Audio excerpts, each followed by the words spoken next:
Ventspils tehnikums sadarbībā ar Valsts izglītības satura centru un Latvijas viesnīcu un restorānu asociāciju norganizējuši konkursu viesnīcu pakalpojumiem. Šajā konkursā piedalījās studenti no 10 profesionālajām skolām. Lai parādītu to, kas būtu jārāda mūsu viesiem, ar ko būtu jālepojās, kas būtu jādara, kā būtu jāsagaida viesi un kas ir tas galvenais, tās sajūtas, kas ir jāatstāj cilvēkā, lai viņš atgrieztos vēl vienu reizi. Līdzīgi konkursi Latvijā jau ir bijuši, tomēr pirmoreiz tas noticis viesnīcas telpās, tātad darba apstākļos. 10 konkursantus pārstāvēja 10 skolas.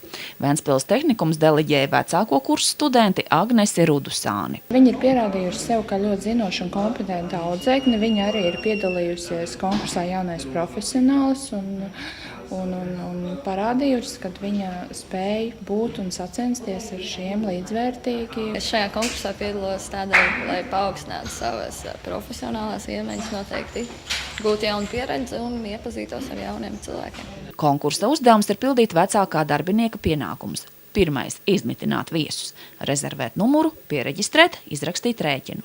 Konkursantam ļoti veikli, nesagatavoti, jāsniedz tā kā reālā dzīvē, momentāla informācija, lai par ko vien tas būtu, vai ir kāds apskates objekts pilsētā, vispār kas ir pilsēta Ventspils. Ja, viņam ir jāsniedz īsa vizītkarte, viņam tas ir jāprot izdarīt tomēr arī vismaz angļu valodā, bet ir saprotams, ka prot arī vācu valodā un arī krievu valodā.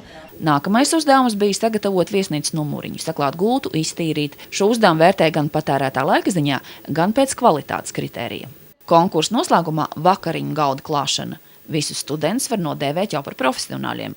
Visiem aiz muguras 2 vai 3 reālas prakses reālās viesnīcās. Viņam nav svešs šis darbs, jo izglītības procesu mēs organizējam tā, lai vismaz kvalifikācijas praksē arī audzēkņi būtu pie darba devēja. Protams, kad ir laboratorijas un ir vietas iekārtotas arī skolā, kur trenēties un kur mācīties. Konkursants vērtē ekspertu komisiju, kuras sastāvā pieredzējuši viesnīcu biznesa pārstāvi.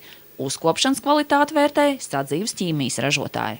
Pirmais labākais trīnieks Latvijā. 3. vieta Naģežda Udalova no Austrumlatgales arotskolas, 2. vieta Andra Kopmane no Kandavas tehnikuma, 1. vieta Ventspilniecē Agnesei Rudusānei. Viesnīcu biznesa jauno speciālistu konkurss sakrita ar jaunās turisma sezonas sākumu. Gonda Porniec, Jūlija Kustenko, Lauris Nagliņš, Kurzemes televīzija.